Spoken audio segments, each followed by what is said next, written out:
Y lo gracioso es que en ese proceso de inversión, ella en el año 94, 5 años después, estaban generando en rentas $10.000 mensuales. Digamos que fueran 10.000 soles. Claro. Y sus gastos mensuales eran 3.000.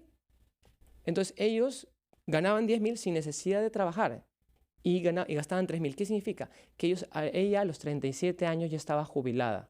No tenía necesidad de trabajar. Hoy en día ese modelo de generar ingresos, ese modelo de generar rentas a través de alquileres, a través de diferentes cosas, también lo hacen hoy día en Perú. Hay mejores mujeres que se mantienen teniendo manejando una pensión. ¿Cuál es el porcentaje de la población peruana que de alguna u otra manera ahorra? La población es ¿cómo se llama? Menos del 30%. Ya. O sea, digamos, hay mucha gente que ahorra, pero si nosotros comparamos lo que es ahorro comparado con el nivel de endeudamiento que tienen, es muy, muy bajo. Y una cosa es ahorro, otra cosa es deuda y otra cosa es inversión. Y el problema es que el concepto de ahorro, ¿qué es? El concepto de ahorro es un consumo postergado. Ahorramos para consumir, no ahorramos para invertir. Y lo que tenemos que nosotros aprender es que tenemos que ahorrar, o sea, guardar ese dinero para ponerlo en inversión. Porque si no ponemos inversión, no nos vamos a jubilar a temprana edad y vamos a depender de qué cosa, de un trabajo para siempre. Hay personas que llegan a los 65 años. El 70% de las personas que llegan a los 65 años no les alcanza la jubilación que han juntado. Y lo peor de todo, con las mujeres es aún más grave. ¿Por qué? Porque pasa 15 años fuera del mercado laboral comparado con 2 que pasa el hombre. ¿Por qué? Porque está cuidando a sus hijos. Entonces, su pensión va a ser más alta o va a ser más baja. O sea, claramente las mujeres tienen menos pensión. ¿Por qué? Porque han pasado menos tiempo fuera del mercado laboral. Ahora con lo del 95.5% que puedes sacar de tu AFP. Y lo sacan y no saben lo qué sacan invertir. y se acabó. Y desaparece instantáneamente porque no nos han enseñado a invertir. Y esta educación puede comenzar de los colegios y lo más importante es que son las mujeres. Normalmente ¿de quién aprendemos a manejar el dinero? De nuestras mamás, acompañándola al mercado, haciendo las compras, cuando vamos al La mujer es la que maneja el dinero. La mujer es la que sabe manejar Distribuye el dinero. Sí, pues. Y lo gracioso es que ella sabe manejarlo mejor que los hombres. Estadísticamente hablando, lo maneja, o sea, el hombre gasta más que la mujer. Muy bien, muy bien. Ya sabe, educación financiera. Muchas gracias al economista Mario Soria Sevilla. Y ya saben que este 29 de septiembre estará en Lima Kim Kiyosaki. Va a ofrecer una charla magistral, un entrenamiento de libertad financiera exclusivamente para mujeres. Esto va a ser en el Westin Lima Hotel. Gracias nuevamente. Muchas gracias. Carlos, Gracias. Aquí se termina ampliación de noticias. Muchas gracias, amigos, por escucharnos. Gracias, Carlos, por compartir micrófonos. Quédese en RPP Noticias, que ya viene enfoque de los sábados con los escenarios posibles ante el proyecto de adelanto de elecciones planteado por el presidente Martín Vizcarra. Debate de constitucionalistas con Fernando Carvalho, que viene luego de esta brevísima pausa comercial. Quédese en RPP Noticias. Buen día. Confianza por todos los medios. Muy buenos días.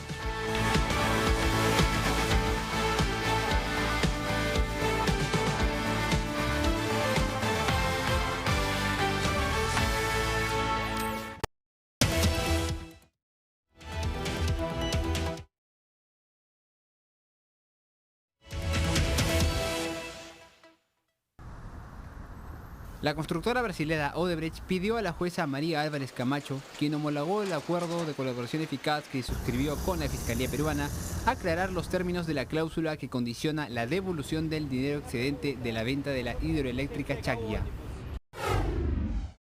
El ministro de Justicia, Vicente Ceballos, acudirá este lunes 2 de septiembre al Congreso para responder al pliego interpelatorio de 12 preguntas acerca de las irregularidades en torno a la excarcelación del sicario Rubén Moreno Olivo, alias Goro, pese a que tenía en su contra una condena de 25 años de prisión. El Pleno del Congreso de la República debatirá este martes 3 de septiembre informes de la Comisión de Ética sobre los casos de los congresistas Daniel Salaverry, Yesenia Ponce, Moisés Mamani y Roberto Vieira, quienes podrían ser sancionados con la suspensión de sus cargos entre 60 y 120 días. La Fiscalía citó para el jueves 5 de septiembre al abogado Adolfo Bazán, denunciado por el delito de abuso sexual en agravio de al menos 4 mujeres, para que dé sus descargos en torno al caso de la modelo Macarena Vélez.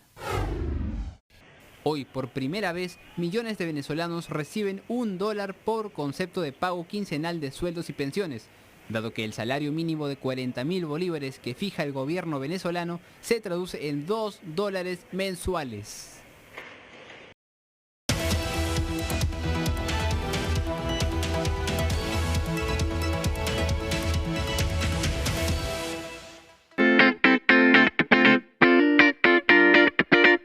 Si estás pensando en solicitar un crédito hipotecario, primero tienes que evaluar tu capacidad de pago. Y al evaluar la capacidad de pago, me refiero a cuánto es lo que de tu sueldo vas a destinar para el pago de créditos.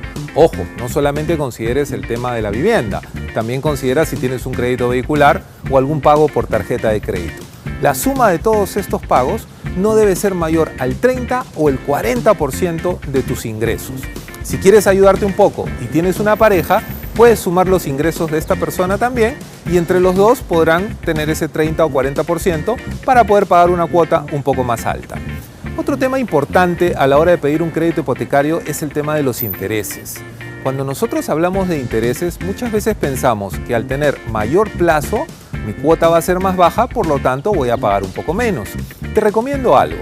Pide una simulación para el crédito de 15, 20 y 25 años. Compara la cuota de 15 años con la de 25. Si la diferencia es muy grande, podrás tener una cuota de 25 años sin ningún problema y pagar el crédito en ese tiempo. Pero si tú ves que la diferencia es corta, ¿no es mejor tener un crédito solo por 15 años y no estar endeudado durante 10 años más? Espero te sirvan estas recomendaciones.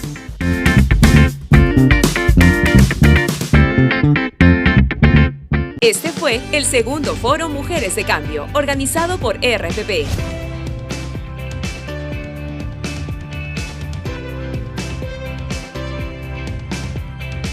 Este evento fue posible gracias a nuestros aliados Coca-Cola, Arca Continental Lindley, Latam Airlines y Universidad de Lima. Y al apoyo de UNFPA, Banco Mundial, UNICEF, Unión Europea, Aequalis, Gender Lab, IDEA Internacional y Libélula. Radio Oxígeno.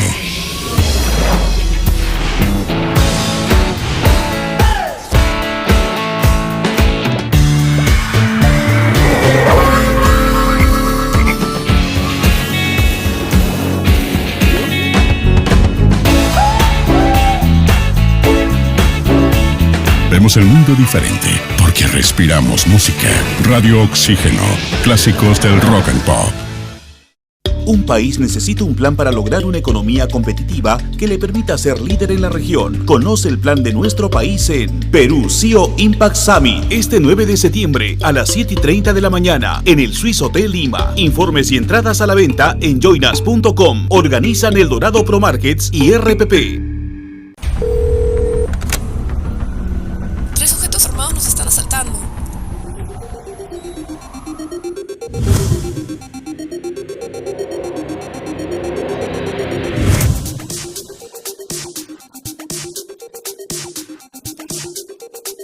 Cuando estés lejos de sentirte seguro, contacta al Rotafono, la línea de ayuda más efectiva. Llámanos al 438-8008. Contáctanos a nuestro WhatsApp 951-431-013 o encuéntranos en Facebook y Twitter usando el hashtag Rotafono.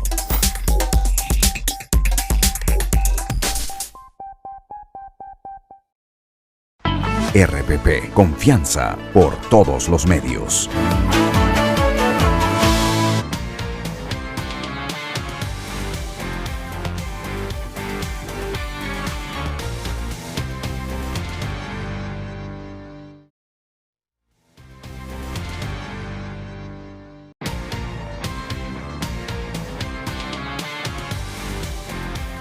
Buenos días y bienvenidos a Enfoque de los Sábados.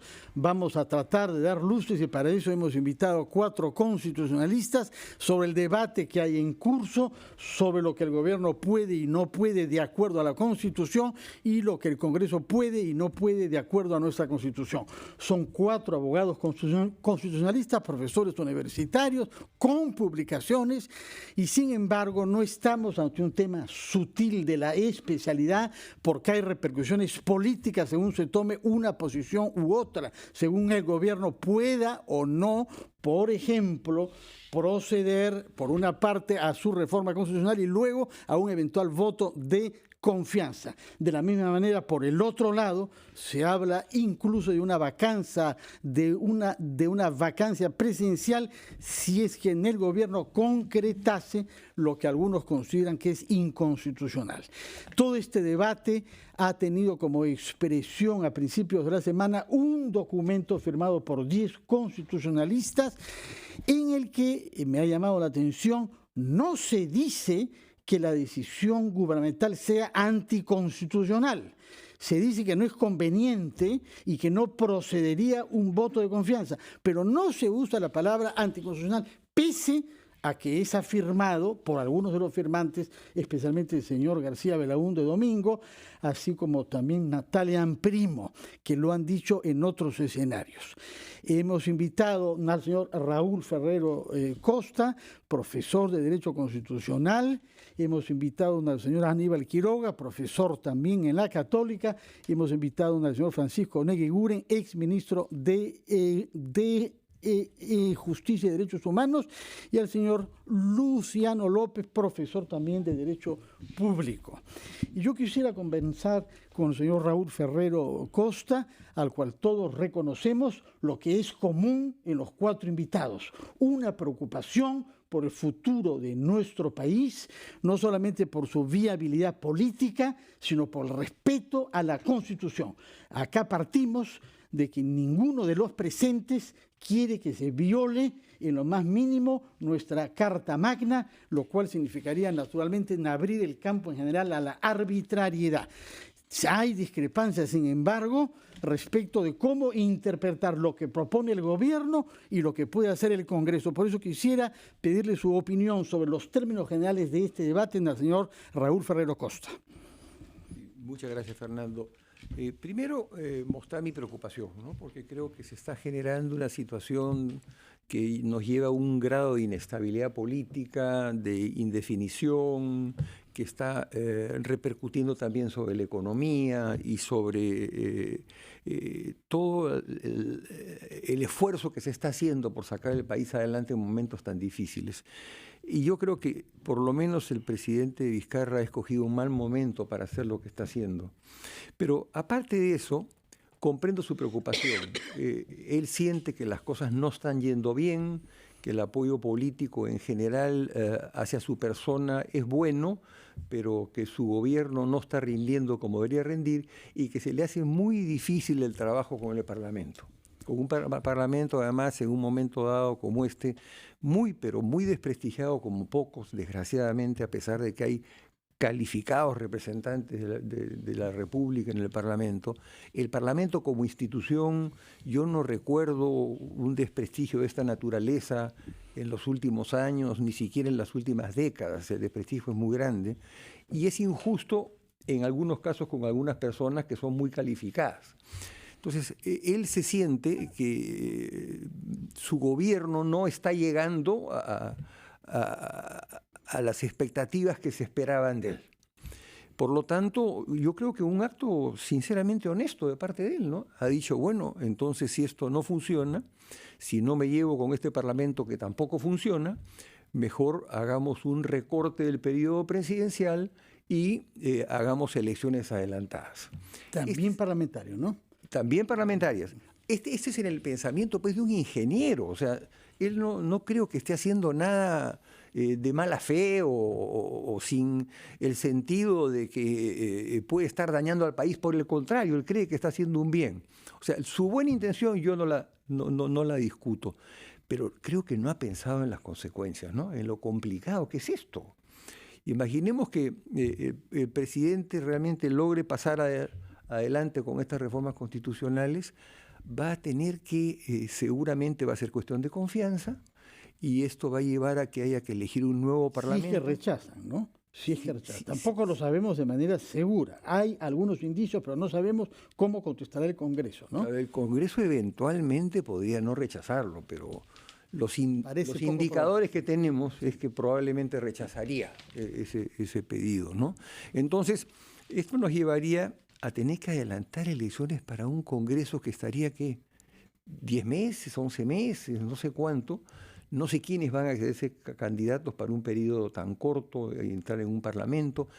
Creo que el presidente recién está midiendo las consecuencias de su medida, que en la cual, insisto, no creo que haya mala intención, al contrario, creo que hay una buena intención, pero como no es abogado y no ha estado seguramente todos los asesorados que debía haber estado, creo que nos ha creado un problema muy grave al país y que realmente salir de este entrampamiento no va a ser nada fácil. Bueno, para eso los hemos invitado para que nos ayuden y apelo a Aníbal Quiroga, que es uno de los firmantes de ese comunicado que está inspirado igualmente en una preocupación por la estabilidad democrática de nuestro país, ¿no? Sí, Fernando, ¿cómo está? Buenos días.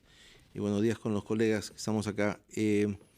Efectivamente, por un lado hay una genuina preocupación de personas que creen que alguna opinión pueden dar. Después de todo, opinar es un derecho constitucional en una democracia.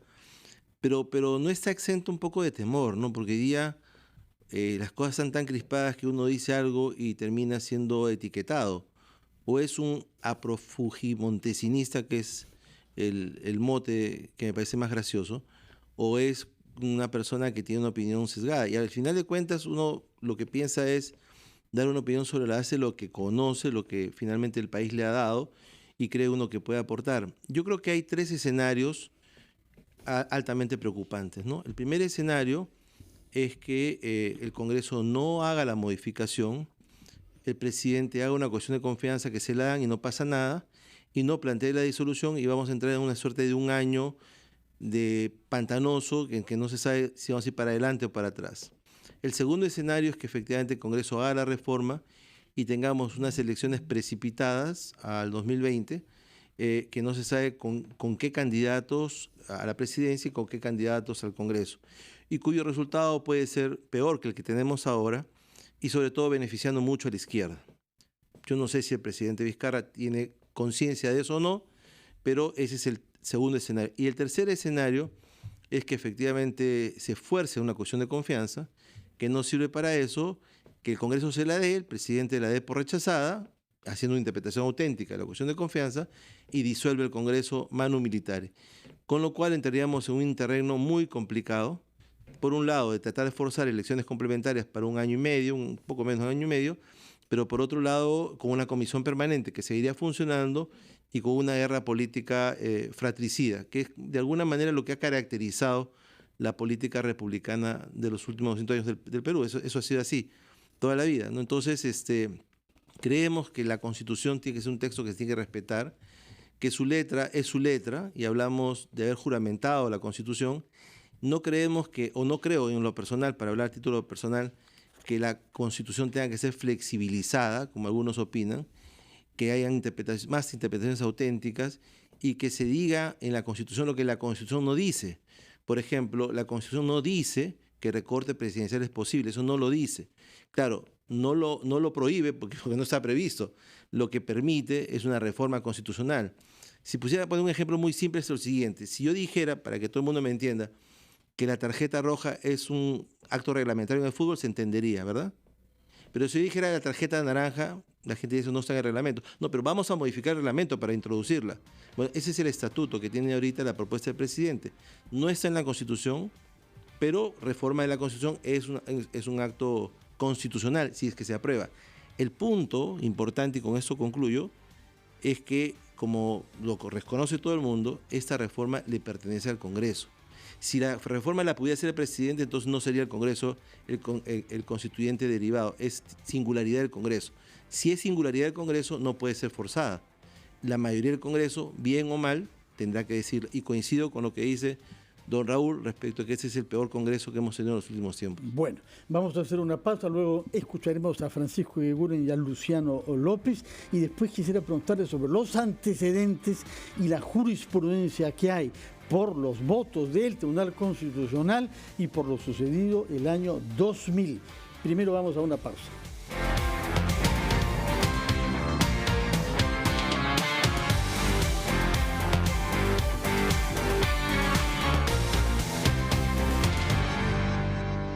Bryan Adams en Lima. Shine a Light Tour.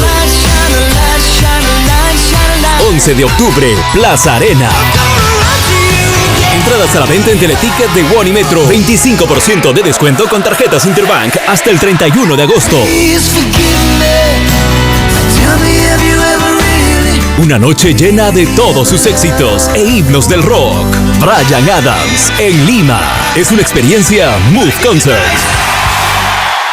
Un país necesita un plan para lograr una economía competitiva que le permita ser líder en la región. Conoce el plan de nuestro país en Perú CEO Impact Summit, este 9 de septiembre a las 7:30 de la mañana en el Swiss Hotel Lima. Informes y entradas a la venta en joinas.com. Organizan El Dorado Pro Markets y RPP.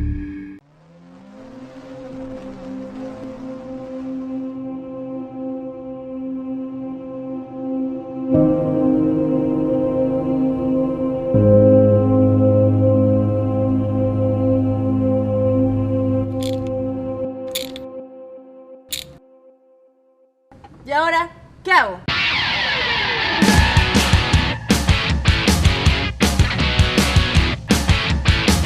Todos los lunes a las 10 de la noche. Al Volante por RPP TV. ¿Tener una sola red social? ¿Tener amigos iguales? ¿Escuchar un solo género en un solo idioma? Nah, no nos gusta una sola cosa. En Estudio 92, como tú, preferimos variedad. Porque a veces estás en modo chill y luego en modo juerga. Porque es más chévere escuchar música de todo el mundo. Y si es con gente buena vibra en conducción, mejor. Tenemos todo lo que te gusta y a tu manera, porque la diversión está en la mezcla. Estudio 92. Primeros en tu música. RPP, confianza por todos los medios.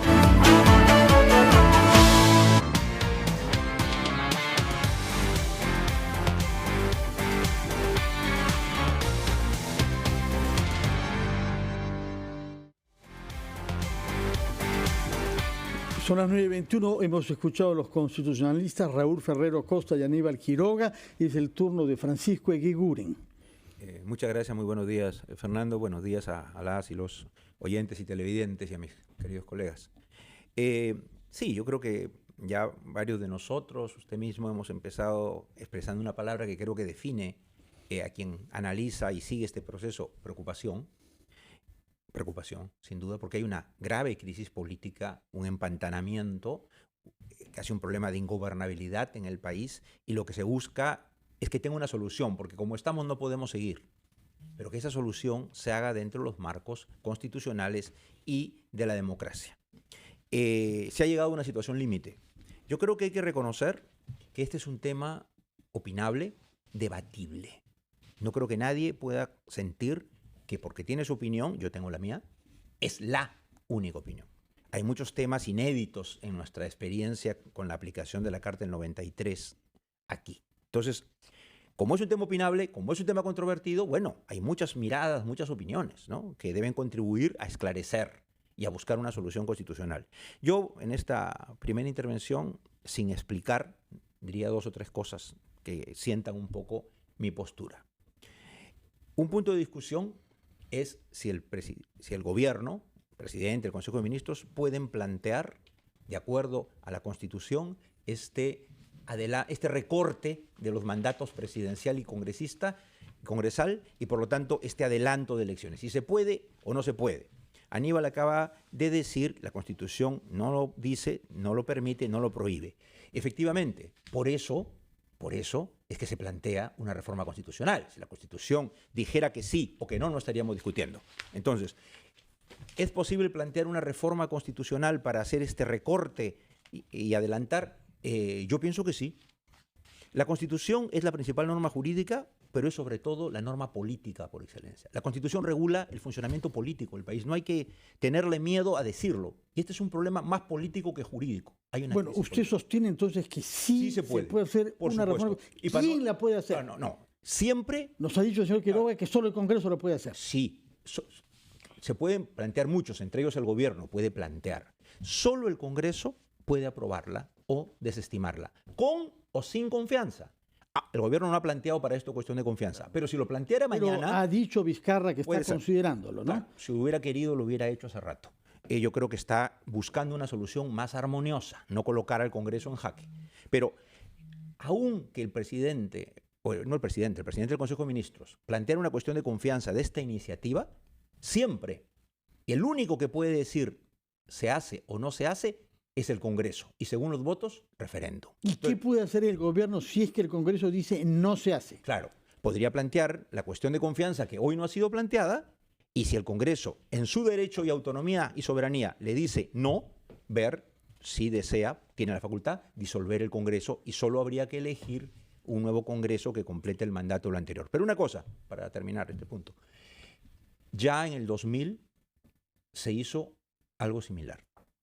La crisis del gobierno de Fujimori, la difusión de los Vladivideos generó otra crisis política que un consenso, una presión pública. El presidente fue el que planteó la reforma para recortar su mandato y el Congreso también.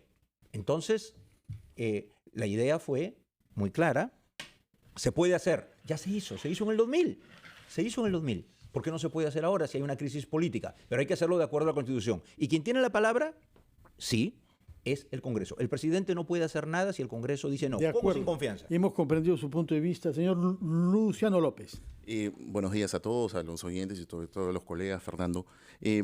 Yo coincido en lo sustancial con lo que han dicho mis colegas. En principio, esto es una propuesta, es una iniciativa.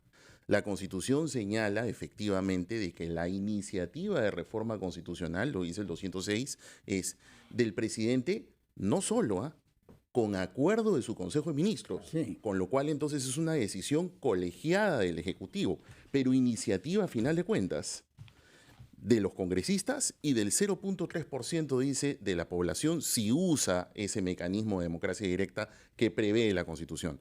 Entonces, en lo que atañe al Ejecutivo es una iniciativa. ¿Por qué creo que eso es importante? Porque tú preguntabas antes de irnos a la pausa qué decía la jurisprudencia y qué dice la Constitución sobre el particular. Y entonces, lo primero que dice la Constitución, por ejemplo, el 132, último párrafo, dice: la desaprobación de una iniciativa ministerial, y un proyecto de reforma constitucional lo es porque es una competencia compartida entre el presidente y su consejo, ¿no? No obliga al ministro a dimitir, o sea, a renunciar, salvo que haya hecho cuestión de confianza de la aprobación.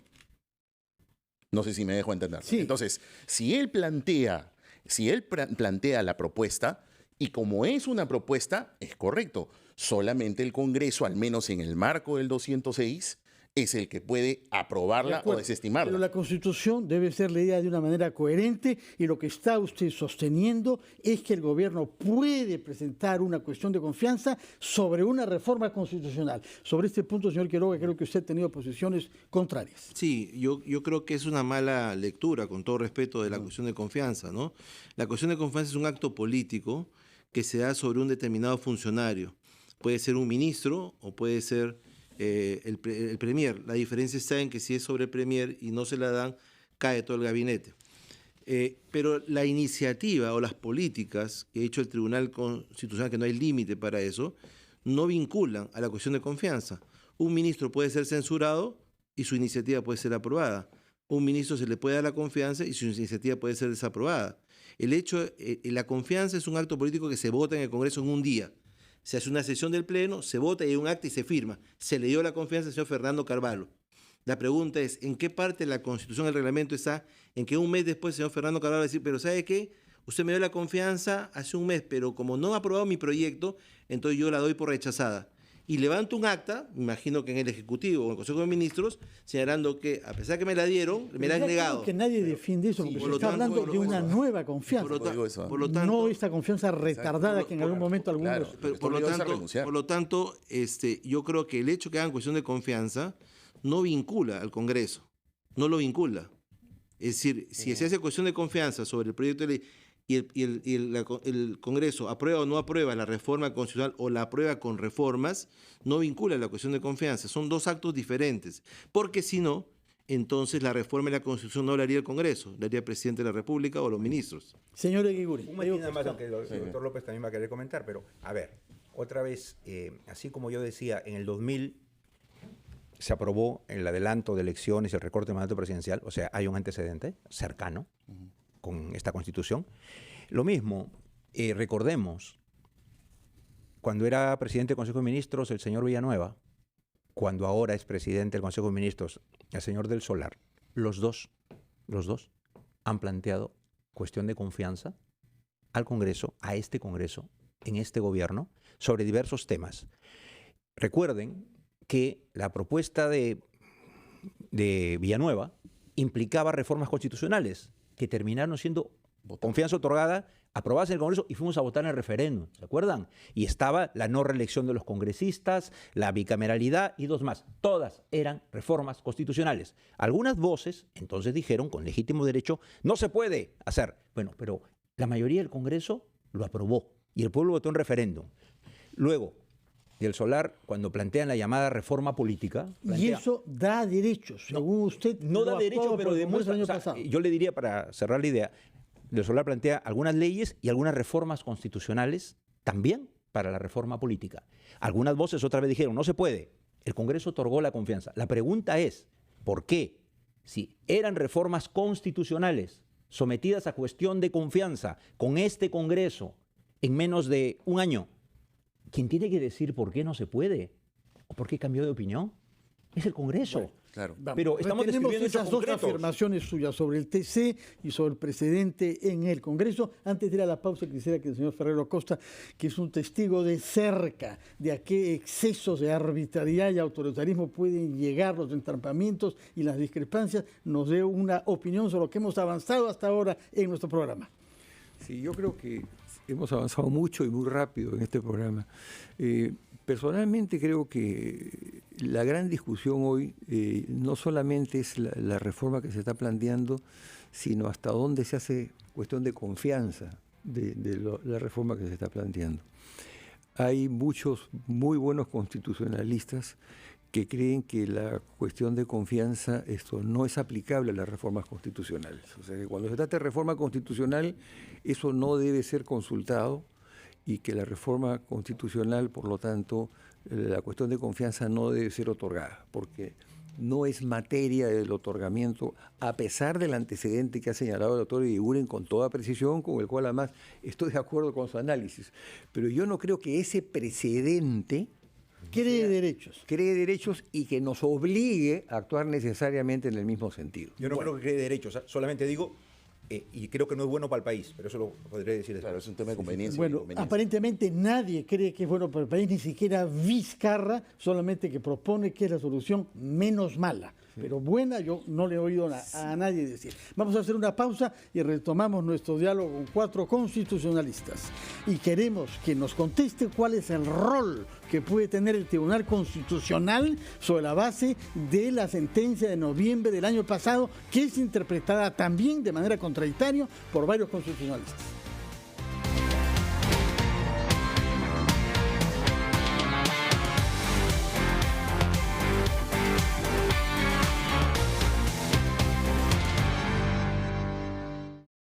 Un día como hoy llega gracias a Universidad Continental, la universidad de la Cuarta Revolución Industrial, con el ecosistema digital más completo para el aprendizaje.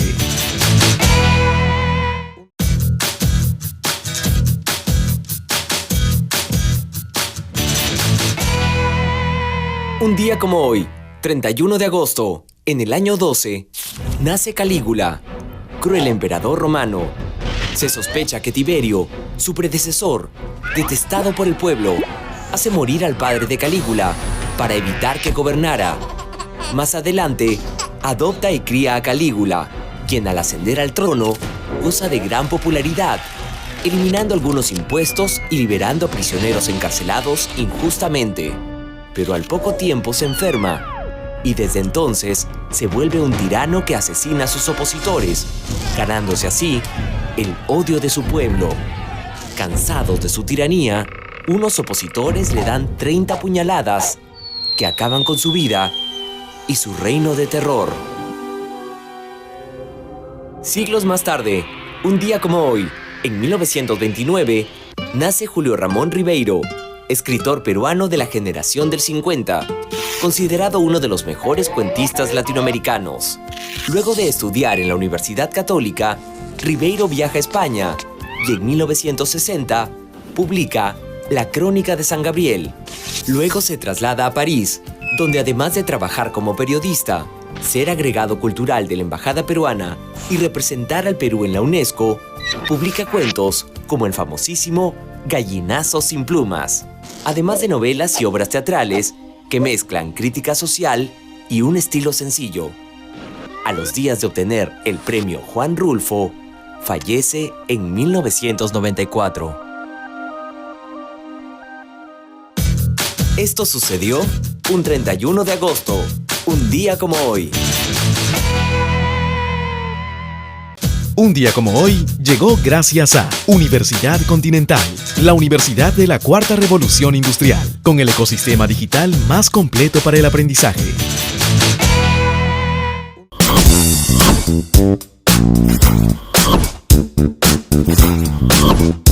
La tecnología nos abre un mundo de posibilidades. Entérate de todo en Newsbeat.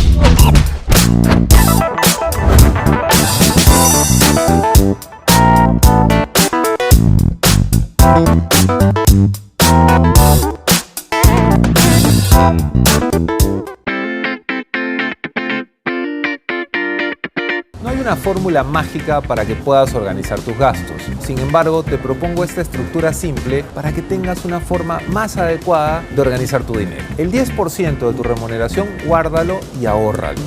El 20% utilízalo en tus metas de felicidad, en lo que te haga feliz, en tus gastos personales. El 30%, si tienes créditos pendientes o a lo mejor un alquiler que pagar, debe ser destinado para ese rubro. Y el 40% para lo que se conoce como gastos básicos. La comida, la alimentación, la luz, todo lo que necesitas para vivir día a día.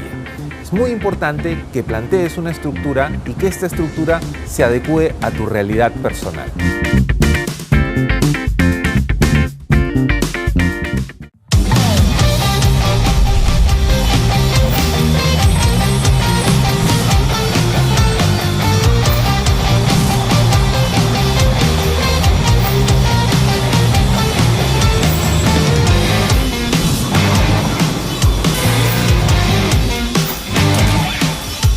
A las 9 de la noche, nada está dicho.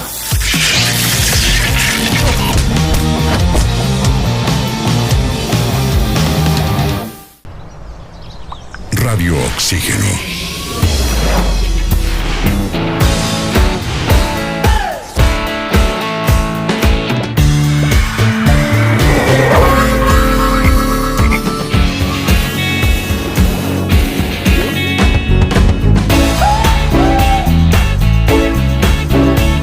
Vemos el mundo diferente porque respiramos música. Radio Oxígeno. Clásicos del rock and pop. ¿Cómo somos los peruanos? Amable. Somos peloteros, somos hinchas. ¿Juegas pelota?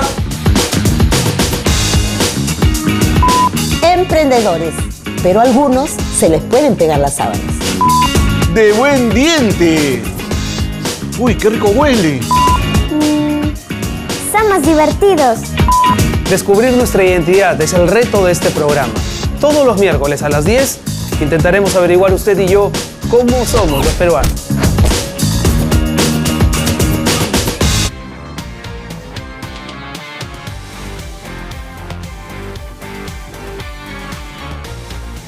Son las 9:38, estamos entrevistando a 4 constitucionalistas, o más bien que entrevistando, promoviendo que ellos intercambien entre ellos. Todos somos conscientes de que queremos estabilidad institucional en nuestro país para que la economía mejore y para que la lucha contra la corrupción pueda ser mantenida. Ahora bien, hay discrepancias de fondo y algunas de ellas tienen que ver sobre lo actuado hasta ahora por el Tribunal Constitucional y el rol que puede estar llamado a jugar si es que siguen las contradicciones entre el Ejecutivo por una parte y el Congreso por otro. Señor Quiroga, usted nos dijo antes cómo interpretaba la sentencia del Tribunal Constitucional de noviembre del año pasado, y a mí me llama la atención que hayan algunos colegas suyos que interpretan exactamente lo contrario de lo que usted nos dice. Bueno, Natalia Primo, para no nombrar. En el derecho en general, digamos, hay muchas opiniones, pero yo efectivamente creo que el Tribunal Constitucional ya ha aclarado que la cuestión de confianza no tiene límites, ¿no? El problema es el efecto de la cuestión de confianza, ¿no? Si una confianza es negada, uno tiene que renunciar. Pero, ¿qué ocurre? Y ese es mi planteamiento, si el Congreso le da la confianza, pero no aprueba la reforma legislativa o la modifica. De hecho, en los ejemplos que ha citado Pancho, que han citado los otros doctores, en las reformas del año pasado, donde efectivamente se hizo cuestión de confianza y el Congreso las aceptó, no todas han sido aprobadas conforme las planteó el Ejecutivo. Han habido reformas y nadie se sintió ofendido por eso. Lo que yo sostengo es que no cabe esa cuestión de confianza con efecto retardado. Yo creo que ya nadie lo defiende. Eso es una interpretación auténtica, forzada de la Constitución, que traería pues muy mal precedentes, ¿no? Entonces, eso sí sería propio de ingenieros y no de juristas. No solamente de eso, porque en verdad un presidente puede ser ingeniero o puede ser inclusive, según la Constitución, una persona que no iba a la universidad, pero la obligación del estadista es rodearse de una buena asesoría, ¿no? Y no parece ser precisamente ese el caso actual, como en otros tiempos, ¿no? Pero, ¿qué ocurriría si el Premier hace una cuestión de confianza respecto a la reforma y la reforma desaprobada? Pues habrían dos cosas distintas. El Premier seguiría en su cargo porque le dan la confianza y la reforma no sería, porque lo que hay que distinguir, y lo dice claramente la sentencia del tribunal, es que el único que puede reformar la Constitución es el Congreso, es el constituyente derivado. Eso no hay otra manera. Y cualquier persona va a decir lo mismo. Nadie puede forzar al Congreso o a hacer una ley o a modificar la Constitución. ¿Qué pasa, por ejemplo, cuando el presidente de la República plantea un proyecto de ley y el Congreso no se lo aprueba? No pasa nada. Es normal que ocurra acá, en Estados Unidos y en Francia. No pasa nada. ¿Y qué pasa al revés? En Francia pueden disolver el Congreso sin explicación de causa. Pero no porque no desaprueben un proyecto de ley. Por sin causa. Sí, somete el voto a la confianza de 49 la confianza, pero no porque le desaprueben una ley. En los Estados Unidos, ¿qué pasa cuando el Congreso aprueba una ley y el presidente la veta? Y no cierra el Congreso Trump. No. Cierra y cierra el gobierno. No pasa nada. Entonces, el hecho, digamos, lo que dice la sentencia es que cada uno tiene sus competencias y hay vasos comunicantes y tal. Y hay mecanismos de control, que lo explicaba Lovensa muy claramente hace mucho tiempo. El problema está en forzar una cosa con la otra y hacerle decirle a la Constitución lo que no dice y crear interpretaciones flexibles de la Constitución. Y ahí entramos en un problema en donde el intérprete termina modificando la Constitución termina alterando lo que dice la letra de la Constitución. ¿Usted postula una interpretación flexible de nuestra Constitución o es que la interpreta de manera diferente sobre este punto? Lo que entiendo, o al menos lo que yo planteo es, no estoy de acuerdo con esta suerte de llamada confianza diferida, eso que te dan la confianza hoy y luego tú después pero dices... ya nadie la plantea, me parece, ¿no? No, pero es importante aclararlo, ¿no? Al menos no planteo eso. Lo que sí, al menos creo, primero, que según lo que dice la famosa sentencia del Tribunal Constitucional, efectivamente el tribunal reconoce que puede ser planteada en amplia forma, tanto así que el Tribunal Constitucional, en el Fundamento 73, incluso cita el debate constituyente y cita la intervención incluso de Chirino Soto. Y Chirino Soto incluso en la cita que hace, dice textualmente él, ¿no? Él lo puede plantear sobre lo que quiera y como quiera, incluso abro comillas. Entonces, desde ese punto de vista, el tema es, ¿puede plantear la propuesta de ley? Sí, la puede plantear. ¿Solamente la aprueba el Parlamento en el marco del 206? Sí, eso es así. ¿Puede él plantear cuestión de confianza sobre este tema? Sí, lo puede hacer. Si no le aprueban la confianza, entonces lo que se produce es la crisis total del gabinete y ahí podría activar la disolución que establece el 134 siempre y cuando hubiesen dos. Eso es otra discusión. Y no hay reforma. Exactamente. Eso es otra discusión y no hay reforma y entonces allí... Y no hay elecciones anticipadas porque solamente se complete el mandato de 5 años en vez de elegir nuevos por 5 años. Por eso es que creo que corre paralelo al debate jurídico que al menos en mi posición, respondiendo concretamente a tu pregunta, yo creo que el camino, al menos como está trazado, es grosso modo pero corre paralelo a un asunto que tiene que ver más con lo que decía don Raúl hace un buen rato, ¿no? Es que tiene que ver con qué es lo que en todo caso tienen que hacer los principales actores de este conflicto. Y es, para poder conciliar, en realidad se necesitan dos y sobre todo se necesita voluntad. Si no hay voluntad de poder solucionar este entrampamiento con una propuesta que ha hecho uno, que es, por ejemplo, que el presidente ha planteado una propuesta, vámonos los dos anticipadamente. Pero la voluntad necesita tener cauces, tener propuestas, y para eso contamos con ustedes, pero los cauces, Fernando, pero diseñen un poco los marcos al interior de los cuales los cauces son pueden elaborar posibles, lo que justamente decía hace un momento el doctor Iguren. El cauce es posible, ¿por qué? Porque si tú acuerdas, como se hizo en el año 2000, recortar el mandato, entonces ese antecedente existe. O sea, el cauce está. El tema es si existe la voluntad para ponerse de acuerdo. Y lo que veo en todo caso es que esa voluntad, al menos del Parlamento, yo no la noto tan nítida. Pero perdóname, Fernando, hay un problema ahí histórico, ¿no? No es que existe el cauce. Lo que ocurrió en el año 2000 era una cosa distinta. Fujimori pretendía estar 15 años en el poder, 15 años, no 5, ni 6, ni 7, 15 años en el poder. Se hace reelegir el año 2000 de manera irregular. Aparecen los videos, renuncia el presidente por fax, fuerzan a los vicepresidentes a renunciar, se hace un caos en el país, pasa esto al Congreso. Y esa salida era la salida democrática a ese momento. Aníbal, La pregunta está, ¿estamos en un escenario de esa naturaleza? La pregunta es esta, las circunstancias empíricas políticas es lo que decide que en ese caso sí valga lo que ahora no. Es que fue una salida. Si eso es el caso, usted tiene una lectura flexible de la Constitución, que se adapta a las circunstancias políticas. Lo que yo creo es que lo del año 2000 fue una salida de una dicta blanda o una democracia de baja intensidad a una dictadura plena. Era un escenario distinto. Ahora, no tenemos una dictadura ahora, no tenemos ni siquiera una dicta blanda, no tenemos ni siquiera un gobierno autoritario. Pero ese es el contenido político. No, esa es la realidad fáctica. El marco constitucional es esa es la realidad fáctica. Salíamos de un presidente que se quería enquistar 15 años en el poder, más que el gobierno militar, para una democracia plena. Yo no creo que ese escenario entonces, lo que usted dice supone que cuando la crisis es grave, sí se puede ser flexible con la Constitución. Cuando no es tan grave como ahora, no. No es que sea flexible con la Constitución, tiene que haber soluciones políticas drásticas.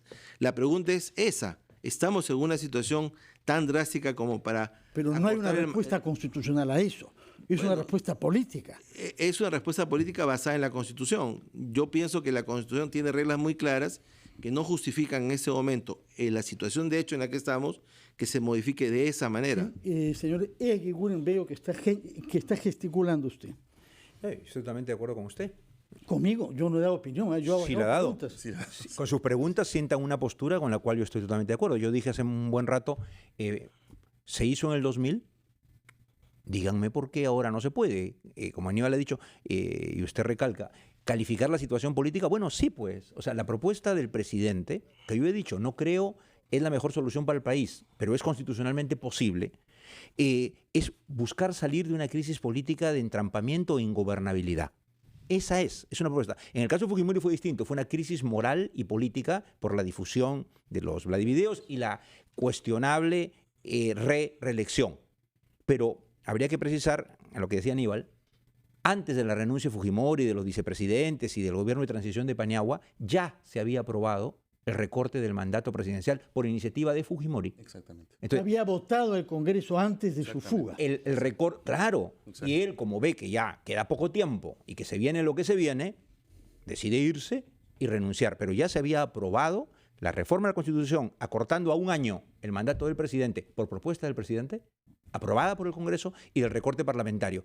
Y lo que pasa es, y como seguramente ya no habrá otra intervención, en mi caso, y quiero recalcar eso, o sea, yo pienso que es totalmente posible este planteamiento, ya lo dijo el doctor López, el gobierno puede proponer lo que quiera, el Congreso siempre decide si sí o si no, incluso con cuestión de confianza que plantee el Ejecutivo de este tema que todavía no lo ha hecho, el Congreso puede decir no, y no hay reforma, y no hay adelanto, el gabinete se va, vamos el a hacer un quiere, corte y después vamos a escuchar al doctor que eso no es bueno para el país. Costa sobre este punto. Eso no es bueno para el país. Lo que se hizo el año 2000 no podría hacerse ahora. Primero, una pausa.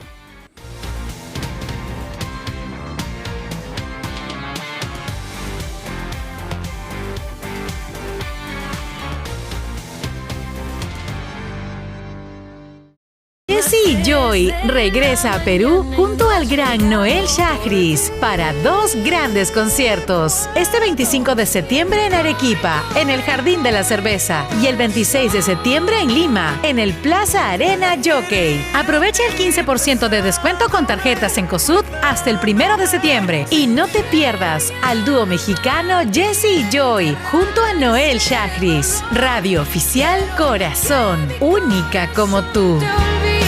Qué difícil es perder, ¿no? Creer con todas tus fuerzas que algo puede ser posible. Hasta el último minuto. Rezarle a Dios por un resultado. Perdimos muchas veces, ¿te acuerdas? ¿Y qué hicimos?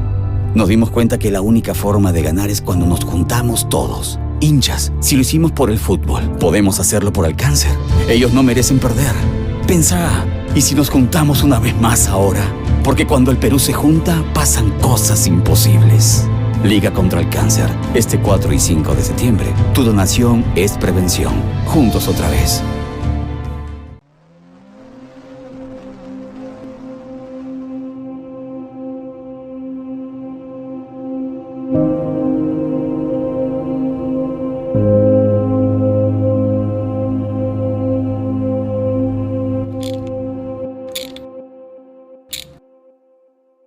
¿Y ahora qué hago?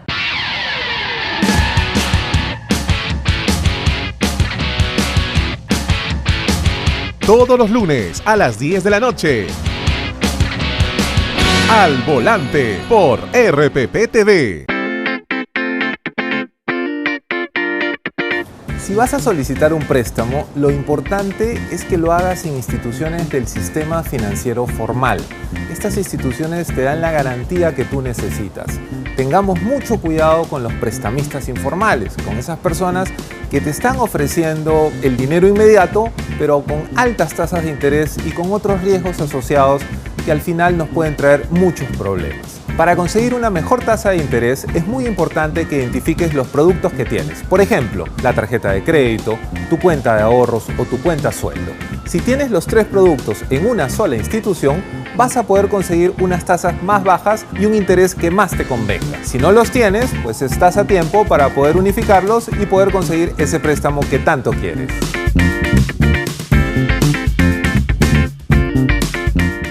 Un país necesita un plan para lograr una economía competitiva que le permita ser líder en la región. Conoce el plan de nuestro país en Perú CEO Impact Summit, este 9 de septiembre a las 7:30 de la mañana en el Swiss Hotel Lima. Informes y entradas a la venta en joinas.com. Organizan El Dorado Pro Markets y RPP. 3 sujetos armados nos están asaltando.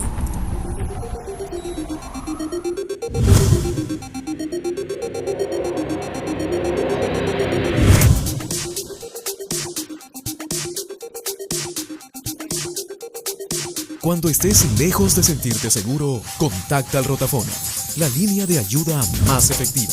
Llámanos al 438-8008.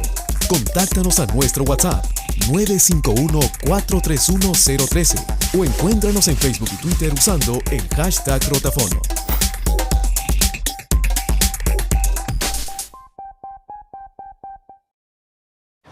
Todos los peruanos que tengan los apellidos que figuran en una lista de la Embajada de España accederán a la nacionalidad española inmediatamente. Hay mentiras disfrazadas de noticia. Fíjate en la información, pero también en quién te la da. Felizmente existe RPP. Confianza por todos los medios.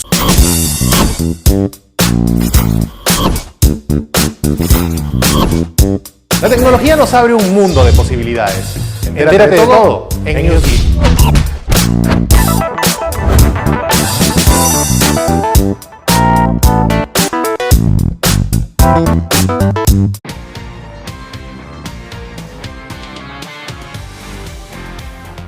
Estamos conversando con 4 constitucionalistas a los que hemos interrogado algunos puntos técnicos, pero cuya consecuencia es qué camino debe recorrer nuestro país para que las energías sean puestas en mejorar las condiciones de vida de la población y no estarnos peleando entre poderes del Estado. Y uno de los puntos a los que se orienta nuestra inquietud es comprender ¿por qué algunos sostienen que lo que se hizo el año 2000 para recortar el mandato tanto del presidente como de los congresistas con voto del Parlamento no se podría hacer ahora? Quisiera conocer sobre este punto la opinión del doctor Raúl Ferrero Costa. Bueno, el año 2000 ocurrió una cosa absurda, ¿no? El presidente de la República nos había pedido al Congreso, yo en esa época integraba el Senado, facultades delegadas. Cuando nos presentó las facultades delegadas, nosotros vimos que realmente eran convenientes, y le otorgamos las facultades, ¿no? El año, sí, pues eso fue el 90, el 92, ¿no? O sea, en el 92 le otorgamos las facultades delegadas en todos los puntos que nos pidió. O sea, recuerdo cuando pasó por la Cámara de Diputados, pasó rápido, después en senadores se detuvo, y en el Senado dijimos, no, hay que darle todas las facultades que nos pide el presidente Fujimori, porque por algo las necesita, y apoyemos la reforma que él quiere introducir. Se le dieron las facultades en todo lo que nos pidió. O sea, él no se podía quejar de que el año 92, sin embargo, dio el golpe de Estado. Y luego el 2000 quiso irse y organizó una manera de irse, recortando el mandato de 5 años, tanto del presidente como de los congresistas. Sí. Y el Congreso aprobó eso antes de que él se fugara. La pregunta es por qué lo que se hizo el 2000 para salir de esa crisis grave no se puede hacer ahora para salir de una crisis que en general es considerada como menos grave. Yo también creo que es menos grave, porque además hay mejor buena voluntad para llegar a un acuerdo, ¿no? Y aquí ¿Pero percibe usted señales de buena voluntad? Yo creo que mucho más de lo que aparece, ¿no? Entre ustedes constitucionalistas, que veo que son capaces de dialogar armoniosamente, pero no sabemos en la clase política donde se pide la vacancia, se habla de cárcel, se habla de traición a la patria, entre otras cosas, y no voy a dar nombres ahora. Sí, pero eso es lo que se dice, pero no necesariamente lo que se hace, porque yo sí veo, por ejemplo, a pesar de que otros no lo crean, de que hay buena voluntad en Pedro Lachea. Yo sí creo que lo que él está planteando es una cosa racional, inteligente, y que debemos ceñirnos a la Constitución, que se aplique el artículo 206. O sea, si se quiere una reforma constitucional, están planteadas está la posibilidad perfectamente en el 206. O sea, se quiere reforma constitucional, bueno, hay dos formas, pues, o mayoría absoluta, que se consigue, por supuesto, más la ratificación por referéndum, o si no, hacer la segunda posibilidad, 2 legislaturas ordinarias sucesivas. Ahora, si esto se convierte o no en una cuestión de confianza, y se puede o no hacer cuestión de confianza para que esto se apruebe, en esto creo que no vamos a encontrar una respuesta similar o igual de nosotros. Yo creo que en todo caso la cuestión de confianza no está prevista para la aplicación del artículo 206. De acuerdo. Puesto que nos ha hablado usted de la buena voluntad que ve y se ha referido específicamente a Pedro Olaechea, quisiera preguntar a los otros miembros de la mesa si comparten ese optimismo en la buena voluntad. Señor Luciano López. Bueno, yo en lo particular, con todo el aprecio que le tengo a don Raúl, yo en lo particular no le veo yo más bien al Congreso, desde Olaechea hasta los demás, en esa mayoría, una buena voluntad. Primero, desde el momento en el que asume la presidencia del Congreso el señor Olaechea con un discurso incluso bastante presidencialista, y luego cuando se han formado las comisiones, reiterando a la señora Baltra en la Comisión de Constitución, a la señora Arimborgo en la Comisión de Educación, y luego con todos estos discursos en donde, por ejemplo, al señor Mulder lo escucho diciendo va a haber una vacancia, al señor Becerril diciendo yo mismo la voy a hacer, y entonces esas voces, claro, del dicho al hecho hay mucho trecho, pero pareciera que el trecho no es muy largo, o sea, parece que es corto. Entonces, sin embargo, los dos actores principales, que es por un lado el presidente de la República y por otro lado el presidente del Legislativo, han dicho a toda la población que van a conversar. Pareciera a mí en lo particular que es simplemente un diálogo de sordos, aunque a lo mejor en las últimas horas lo que puedan hacer quizás es Santa Rosa de Lima. A lo mejor Santa Rosa de Lima y sí nos hacen el milagro. Francisco Eguiguren, ¿buena voluntad, perspectivas positivas para el país de esta cita? Antes que hable Pancho, yo diría quizá no buena voluntad, sino la palabra sería buena disposición, ¿no? Que es menos que voluntad, pero que refleja que sí hay un espíritu de colaboración dada la gravedad de la situación en que estamos pasando. Francisco Eguiguren. Retomo la última palabra de Raúl. Disposición, dice él. Yo diría también responsabilidad y también la lógica de lo posible. Cuando hay un conflicto, y en este caso lo hay, las posiciones enfrentadas empiezan desde posturas intransigentes, enfrentadas, de todo o nada. Pero tienen que sentarse a conversar en busca de un diálogo. Si no, ¿para qué van a conversar? ¿Para insultarse? Entonces, yo creo que ambos tienen que entender, tanto el presidente de la República como el presidente del Congreso, que este no es un duelo de dos gladiadores a ver cuál gana o cuál mata al otro. Atrás de todo, y lo más importante, está la sociedad peruana, la democracia y la opinión pública. La opinión pública espera, ya que van a conversar, porque si no ya hubieran roto palitos, si van a conversar, que se dé cuenta, el presidente se tiene que dar cuenta que el Congreso no le va a aprobar el recorte del mandato. Con o sin confianza, no lo va a aprobar. Y el Congreso tiene que darse cuenta que su popularidad es tan alicaída, el presidente del Congreso tiene que saberlo, que no está en capacidad de imponer nada. Entonces, siéntese a conversar, termino la idea, siéntese a conversar, hagan un pacto mínimo de convivencia, sensato, busquen la fórmula política y lleguemos al 2001 de la mejor manera. Si no son capaces de hacer eso, mejor que no conversen. Pero la fórmula política requiere una fórmula jurídica, señor Quiroga, y su turno para concluir. Sí, yo no creo que sea un tema de buena voluntad, ¿no? Yo creo que quienes están en la acción política no hacen gala de buena voluntad, hacen gala de habilidades o de deficiencias. Creo que es un tema más bien de la realpolitik, ¿no? Cuando el presidente vea cuáles son sus perspectivas o cuáles sean sus posibilidades, va a plantear lo que tenga que plantear, y creo que el presidente del Congreso es un político importante, que se ha destapado de manera importante y que creo que tiene mucho más habilidades que las que se le reconocen. A mí me consta que en algún momento, cuando la bancada de PPP en el origen buscaba un interlocutor con el fujimorismo, él era el mejor articulador entre la bancada de PPK y el fujimorismo. Por lo tanto, yo creo que él es mucho más político de lo que aparenta ser o de lo que se le reconoce ser. ¿Qué saldrá de esto? No lo sabemos. Yo esperaría que la gente sea consecuente con lo que dice, consecuente con el juramento que ha hecho sobre la Constitución y consecuente con ese eslogan que dice el Perú está primero y no el Congreso está primero o Vizcarra está primero, porque si no, entonces vamos a tener una crisis de insospechadas consecuencias. Ya le dije al principio, hay 3 escenarios. El peor escenario sería que estemos en un entrampamiento, en un pantano, en donde no haya reforma constitucional, ni adelanto de elecciones y no haya nada, y tengamos todo un año entre 2000 y 2021 absolutamente perdido en todo sentido. En lo económico y en la lucha contra la corrupción. Solamente para citar un ejemplo dramático, ¿no? Es absolutamente inhumano que en un país que pretende ser moderno no haya incubadoras en un hospital. Verdaderamente. Y se mueran 20 niños por eso. O sea, es una lamentable cosa... Muchas gracias, señor Quiroga, señor Eguiguren, señor Ferrero Costa. Conclusión, palabras finales breves. Sí, lo que yo quiero decir es algo como lo que decía hace un momento Aníbal, que sí noto de parte de la dirigencia del Parlamento buena disposición más que buena voluntad, pero hay buena disposición.